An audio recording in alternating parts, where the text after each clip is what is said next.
We're live with Skywalker Boxing Media, Team Mo Boxing No Problem. I got my co-host Poppy Chunyeyo. It's Poppy Chunyeyo, heavy on the poppy, light on the yayo. And we got Alan El Toledo Graves, straight out of Gibraltar. He's going to be fighting a middleweight title shot against an undefeated fighter coming April 5th. How you doing, Alan? Very good. Thank you for having me, guys. Hey, brother, man. Salute, man. Good luck on your upcoming fight. I heard it's going down in Dubai. You got a tough opponent. How's training camp? Training camp's good. Training camp's good. Getting the weight off is difficult, but I'm enjoying the sparring. I'm enjoying getting that work in. I know what it feels like now on that walk to the ring. And when you put the work in now, the walk to the ring is easy. Man, Gibraltar. For those of you who don't know, Gibraltar is on the Iberian Peninsula. Wow, so there aren't very many fighters that come from that region. I think like the first fighter from there was a guy named Tariq Zaina. Are you in touch with the people that are doing that over there in Gibraltar? No, so there is a coach over there that when I'm there I use for pads and things like that. Recently, Dillian White, the heavyweight, he headlined a card in Gibraltar, and so he knows all that. I have a gym out there as well, and he was in the gym. He was getting after it in the gym the day after the fight, warming down a little bit, stretching out the muscles. So that was pretty cool. But Gibraltar's tiny, man. It's like 30,000 people. It's a super, super small country. Nice. Wow. Hey, so I wanted to ask you, Alan. We usually start off the conversation with this, but we always ask everybody, how'd you get into boxing? Well, I love boxing ever since I was a kid. But unfortunately, I made some bad life decisions. So in my teenage years, I kind of went off the rails. Street violence, drugs, alcohol, a lot of casual sex, just kind of following my whims instead of being disciplined. And because of that, I got to 29 years old and I was feeling the effects of aging already. And so my body was beat up. And so I decided to do something about it. And when I did, I then ended up building this health research organization that focuses on human aging, helps make humans younger. And that did really well. I was very fortunate. And so in order to partly prove that the ingredients and the research we were doing was working, and also because it was a dream of mine and I love boxing, I decided to try and become a professional in my mid-30s. And as you guys know, most of these pros, they start at 5, 6, 7 years old. I started at 33. So the idea was partly to prove it to myself I could do it, and partly to show that the research we're doing, it really works. Oh, anti-aging. I'm glad you touched on that one. So look, me and my wife recently just watched a movie, an anti-aging movie called Don't Die with this guy named Brian Johnson. Are you familiar with Brian. that? I know Brian, yeah. Oh my gosh. So bro, you were attached into that? How far do you go with your anti-aging? That you didn't make it to like the third stage yet, have you?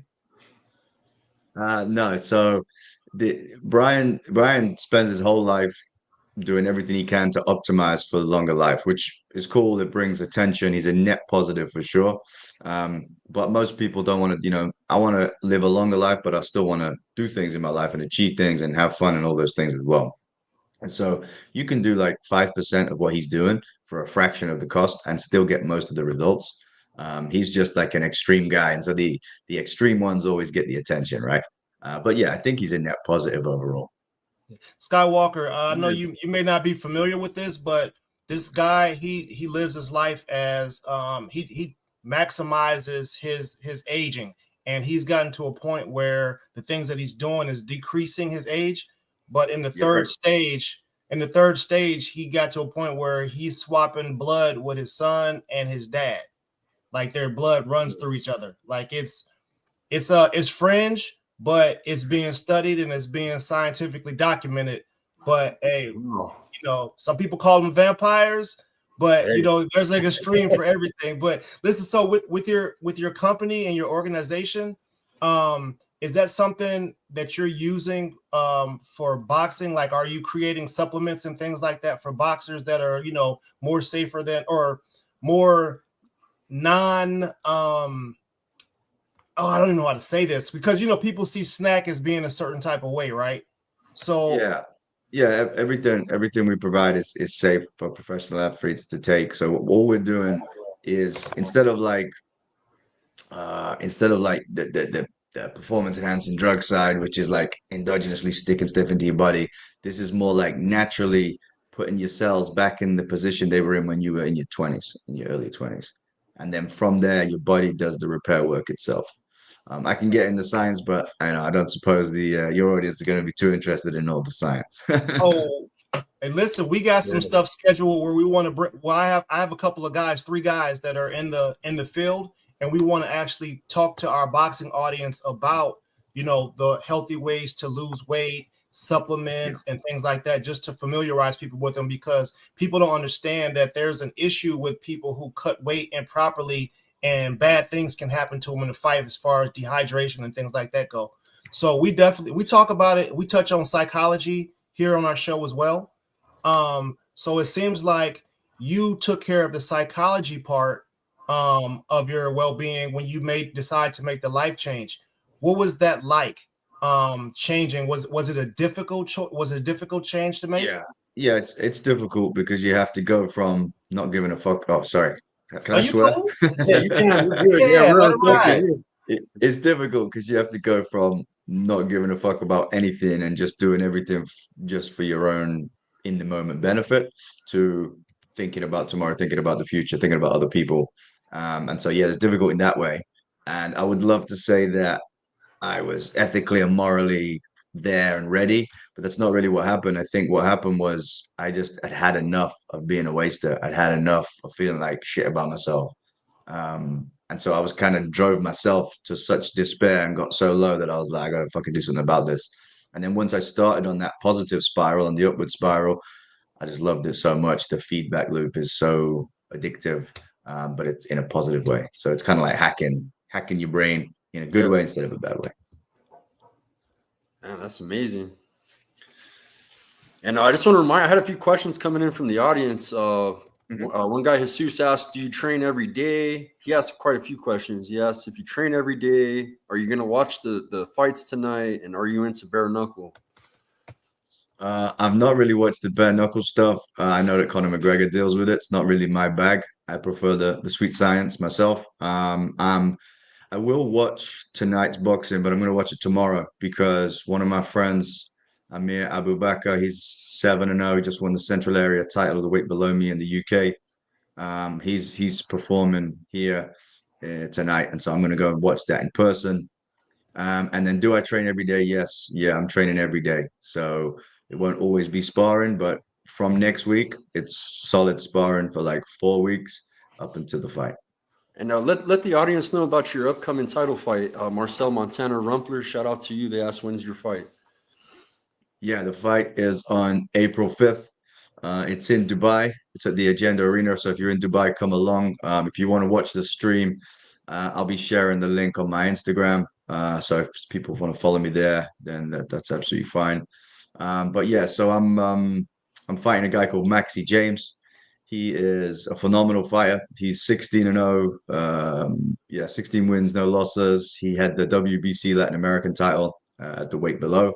We're about the same age, but he's been in the game a lot longer than me. He's been pro for 20 years. I've been pro for 1 year, almost to the day, actually. His style is very aggressive, so it's good to watch. It's good fun. He's a bit shorter than I am, kind of leans forward and bobs his head and throws a lot of punches and bunches as he's moving. So I'm excited to see how I can handle that because, my previous fights were against journeymen essentially. And, once I landed my power shot, they didn't want to know and they kind of shell up and it's kind of just a waiting game until it's game over. But this guy doesn't know how to lose. He doesn't know how to go backwards. So I managed to get some tape of one of his recent fights. It was very interesting to watch. The guy, he got dropped in the first round, but then he went back to win. And yeah, it was a bit of a flash knockdown. He just gets up and then schools the guy for the rest of the rounds. And he throws so many punches. It's going to be interesting. I want to see how I handle that because of Maxi's position in boxing and his record. It's been sanctioned for the Intercontinental title as well because I think they're lining him up for a world title fight if he beats me. So my job is to upset the odds, give him his first taste of defeat, and then I'll be chasing the world title shot. I know it sounds crazy, but life's a video game, and No, I'm it doesn't living proof sound that. doesn't sound crazy at all. Wow. Grab him and hold him, if you feel me. You can grab him and hold him a little bit over there. I know Yeah. we watch. Yeah, So let me ask you this, man. I know that I see a lot of disappointment, like major level type disappointment when people like a Jack Catterall type guy, seems like, he won the first fight and he should have been undisputed. And then he wins the fight, then he loses. And it seems like there's this huge level of disappointment that's there because of making it to the world level. Do you see yourself, kind of sliding past that the old mantra of making it to the next level since you're getting a shot so early? yeah. I mean, to be honest, I just take each fight as it comes. I try not to let any of that get ahead of me and get in my head, because for me, I'd already won just by turning pro. That was my victory. That was my world title day. Was when I turned pro and got the victory in my first fight. The rest of this is just icing on the cake. So I'm seeing how far I can take it, and I want to continue to try and inspire people. The lesson really is, anybody can do it. If I can do it, then anybody can do it. Right. And where do you see yourself in 5 years from now? What's your goals? Hopefully, I'll be retired and getting fat. I love fighting, but the diet's not so enjoyable, man. So yeah, I'll be enjoying as much food as I can. But yeah, I'll be working full time on my foundation by then. I have a foundation where we help veterans and we help underprivileged children, and we do charitable work around the world. And hopefully by then I can be setting up some boxing gyms as well if they're needed, because I think they're good for the youth. If I'd have been cajoled into a boxing gym when I was 18, maybe I wouldn't have gone the way I went and wasted 15 years of my life. Right. I'll probably be doing more work still on longevity, living longer. And hopefully by then I would have ticked off several things on my list from a boxing perspective, which is, capturing a world title. All my fights so far have been in Dubai, and I'd like to headline a big fight in the UK one day. I think they have the most raucous fans in the Yeah. UK. Everybody's always Yeah. going crazy. And then yeah, leave my legacy on the boxing and on the world. Anything's achievable. And my partner went out there for Barbosa Catterall, David, our partner with Mo Boxing, and I was able to experience it because I'm one of the editors. I'm one of the main editors for the channel. So he was telling me a lot of the fans were throwing cups at him, and he had to get out of there after the Catterall loss. You know what I mean? But he loved it out there. He said he liked the fish and chips, and he liked the pubs. He liked the culture. So that was Yeah, pretty it's cool. good. It's good to visit for like a weekend, but you don't want to live there. It's too cold. And wait, can you explain to people the sort of atmosphere that happens around sports and the violence that could be associated with it if you're not the home team? Yeah, that's right. So we like to back our man in the UK, and sometimes people take that a bit far and start booing the other guy, which it's not to everybody's taste, but especially when there's a lot of alcohol involved, people get all riled up and then they end up throwing cups, and all they're trying to do is intimidate the opponent to give their man a better chance of winning. That's all it is. It's actually all in good fun, but things do get riled up. A lot of the fans that go and watch boxing, they leave the arena thinking that they're the boxer. Yeah. So yeah, things get a bit riled up, and I think it originally originates from the football fans, or as you guys would say, the soccer fans, um, because it started in the 80s, and your team, you would go play another team, and then the fans would all just fight with each other over a soccer match, and I think that's where it stems from, and now that spills over into boxing. And the fans are very, very passionate, but what it does do is it creates a great atmosphere. And so you go to the O2 Arena, there's 15,000 people in there, and the place feels like 150,000. It's pumping. Nice. I got a question from James Franco. He was asking, who is your coach? Can you tell us a little bit about your team? Yeah, sure. So my head coach is Fabian from Fight Gecko.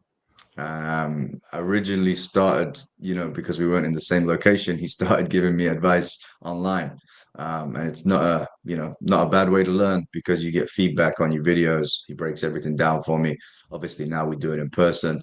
And then I have another coach as well, who's a former Olympian.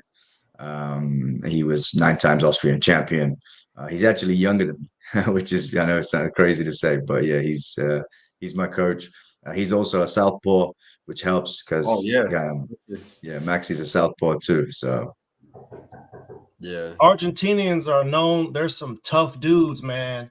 They come to bang definitely. They do have this unique punch that they use that we saw a lot in the Virgil Ortiz fight, whereas they punch down on top of the head.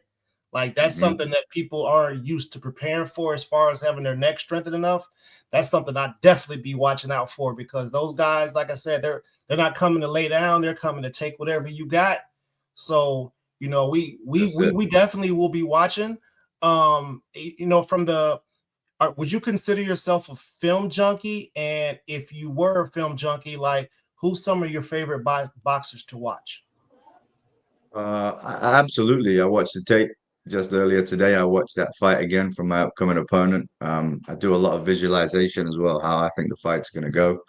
Um, but I think, to be honest, the most important person to watch the tape is my training team because I try, although I don't always achieve it, I do try and listen to what they're saying. I do appreciate the fact that they have a better vantage point from outside the ring. They know boxing better than I do in terms of the technicalities. And so I'm just there to try and fulfill their wishes. Again, I don't always get it right, but so far so good. Not slipped up yet. So yeah, I try to listen to everything they say. And oh, you asked about my favorite fighter as well, right? It's a controversial one, but Edwin Valero, Oh I yeah. think is Oh yeah. he's my Yeah. favorite fighter to watch the tape of because he just never stops. He's got that style as well, that South American head down, let's fight, let's just throw Yeah. some punches, and each one of them was like sent with venom. There was no tap punches, there was no flicking out the jab. It was all to knock your head off, and I like watching that. What would you call your style? Are you like a boxer puncher or? I mean, so far I've relied on my power, but I mean, your power can only get you so far like, if you can't land it. So I think this fight's going to be good to see if I can carry the power. Later on, there's a lot more rounds in this fight. It's my first time doing 8 rounds, and so yeah, I'm not so sure yet, but I try and be as adaptable as I can for what's needed. And I like to try and control the pace usually, which is going to be interesting because this guy's 100 mile an hour. And so if I can't, if he doesn't respect my power, then I'm going to be in for a tough night. We heard people South Americans don't like it to the body. That's what we heard. Yeah, well, I don't want to give away the game plan, but Yeah. it's going to be tough because this guy leans forward so much and he's already shorter than me, and so reaching the body is going to be a bit tricky. But I'll see what I can do. You can Tiger uppercut. Hey, listen, man. We figured the style out a long time ago over here in the States. We know how to deal with them boys down there. You know what I mean? But hey, listen, man. I want to ask you. I'm a big science guy. I have a biomedical engineering degree. I'm a huge science guy. I want to know what you do to recover after training sessions. Are you like in the cryo and things like that? Yeah, I mean, it depends where I am. I'm like, because I started my camp this time in the UK and I'm finishing it in Dubai over the last 4 weeks. I'll be traveling there soon. Um, but yeah, when I'm in Dubai, it's the ice bath, it's the cryo, and then it's the sauna the day after, all that kind of stuff. Here in the UK, I don't have those facilities at the moment, so I have to make do with what I can. I just do I'll make sure I do a proper full warm down, so you're not just suddenly stopping off and turning the muscles off. So I do a full warm down, a little bit of stretching, and then get as many massages as I can fit inside. Sorry, that's interesting. You mentioned that you're going to be over there a full month ahead of time. That's actually incredible because we know guys that have a difficult time adjusting to the environment, the food, the water, and just the overall heat that's associated with being over there. Is that something that you've grown used to? Yeah, I used to live there for like 6 months. So you do get used to it a little bit, but also, the fight's over there. So you wanna try and acclimatize as much as possible. This guy's from Argentina where it although it can be cold, it also can be super hot. If I'm just in the UK the whole time, the UK is never hot. Even in the summer, it doesn't get hot. Um, so yeah, I gotta make sure I'm acclimatized to it as well. I got another question from James Franco. He says, "Is only sparring really the right method?" He asked that a couple times. I forgot to ask. Yeah, so for me it is, particularly for the last 4 weeks of camp. Obviously, 3 or 4 days before the fight, we stopped completely, and then a few days before that, we kind of lighten it up a little bit, make sure there's no swelling around the eyes and stuff. But most of the sparring I'm going to be doing is with the former Olympian that I told you about. My coach that's a little bit younger than me is a southpaw, and so I trust him to not beat me up so bad, what I mean, that I'm not ready for the fight. So, and he knows, he's doing his best to emulate my opponent. I'm not going gym to gym to gym sparring, because you never know who you're going to get. Someone on a bad day, they Right. overdo it a little bit, and then you're out the fight. So yeah, the vast majority of it is with my trainer. Oh, that's pretty cool. So I mean, obviously you're on the fast track. You're obviously on the fast track with your age, but there's nothing wrong with that. We've seen fighters, learn to fight by fighting. We've seen that before, and we've seen some people actually be quite successful at it. So, we believe that you can do it. If you believe you can do it, we believe you can do it. That's how that works. Absolutely. So with your are you making connections with youth programs and things like that, as far as with your organization and the boxing? Are you merging all of that together? Yeah, so I will. We'll probably start doing the boxing gyms after my boxing career, or at least towards the end of it, because I think it's a lot easier and to inspire these children if I can go along and say, "Hey, look at the belt that I got." You got to give people the end bit, which is what gets them in, the cool bit, getting the belt, and then you go, "Now, want to know how I got this? I got this by being disciplined and doing this and doing this and doing this." If you approach them, especially kids, if you approach them and just say, "Hey, you can't eat no more McDonald's. You got to do this, this, and this," they're going to be like, "Get no way." So you got to start with the cool stuff to entice them, and work backwards. So yeah, we're going to be doing that hopefully after 5th April. All right. April 5th in Dubai. Will it be live stream? Can we watch that fight somehow? Absolutely. It's going to be live streamed.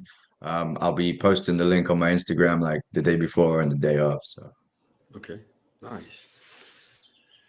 And how's the experience in Dubai, man? Like just going out there as a fighter, you get treated like royalty once you show up. I mean, they're pulling up in a Bentley, picking you up. it's not quite like that, but yeah, it's pretty good. It's pretty good. The lifestyle in Dubai is nice anyway.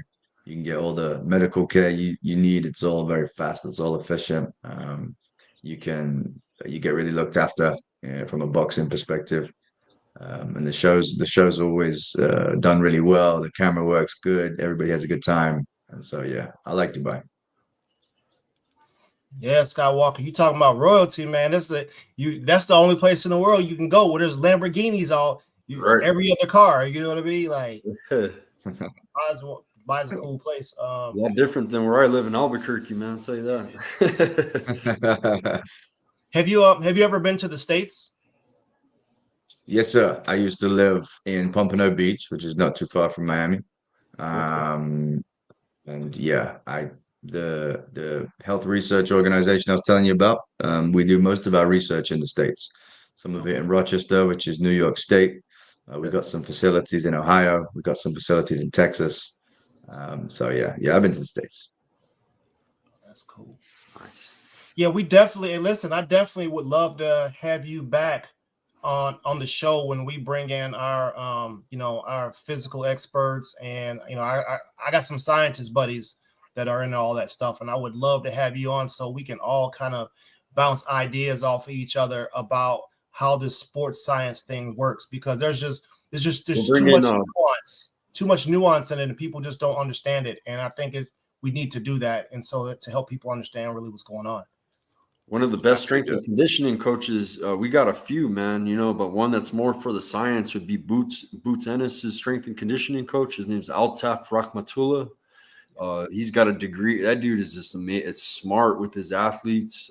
He's got, he's got a lot of top athletes in Philadelphia, but he's from France. He's from France. So, but he comes out to Philadelphia to put in work, and there's some smart people in the top level of boxing, man, that are behind the scenes that people don't know. These are why the athletes are so elite. You know what I mean? Absolutely. So what's the first meal you're gonna have after you run old guy to the brick? Probably KFC, to be honest. Oh, Skywalker, man. When we was in Mallorca, bro, the hotel we stayed in, they had a KFC right across the street, bro. I promise you, it was better than the KFC in the States. We had a KFC in Korea, and they had a statue of the Colonel Sanders outside the store. Hey, it's different, man. He said he wants some fried chicken, cuz. Yeah, that's universal KFC, man. Pizza Hut too, man. They got Pizza Hut's a luxury out there in Korea, man, and they have it in the Gangnam district, which is like the Beverly Hills of Seoul, and a pan pizza is just so outrageous. Back then I was freaking out. I was like, man, it's like I'm eating a 5-star restaurant and just buying a pizza. So yeah, let me ask you this other question that's regarding sponsorship. I mean, obviously you're doing well, and your foundations and things like that are they're doing the numbers they need to do in order for you to continue doing what you're doing. But how is it for you to attract sponsorship? How easy is it for you to attract sponsorship in the area that you live in, first, just for your sports ventures? Yeah, I mean, it's difficult, it's tough. I think it's tough anywhere for all boxers. And it's crazy because boxing fans are like super loyal in general, and they're really into it. Granted, it's not everybody, so the audience is maybe a little bit smaller than the general population, but the ones that are into it are super loyal. So I think it's a bit of a wasted opportunity that more companies don't sponsor. And I think they should, but it's super tough because if the business owner or the decision maker doesn't know or understand boxing, sometimes it's hard to get through to them. So yeah, that's one of the other things I try and have conversations with some of the business owners about. Well, thank you, man. Do you have any message to your fans and followers? What can they expect April 5th? Fireworks. I'm a come forward fighter. He's a come forward fighter. Somebody's got to give. He has a high knockout ratio. It's like 83%. I got 100% in my fights. So yeah, I don't think we're gonna see the final bell. If you watch Blood and Guts, then tune in April the 5th. You guys heard it. Let's go.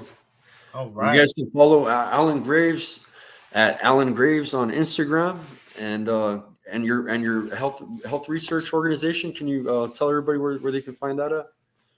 Yeah, I think we also have an Instagram account. It's called Do Not Age. Do Not Age. Nice. Yeah, man, don't go to the third phase, bro. That's a little bit too far. That's too far. No, I'm just focusing on this win for now, and hopefully I'll speak to you guys afterwards, and we can talk about my upcoming world title fight. Hey, win, lose, or draw, we still would love to have you back. Yeah, still rock with you, yeah. Thank you, man. I appreciate that, guys. Cheers. Thank you, man.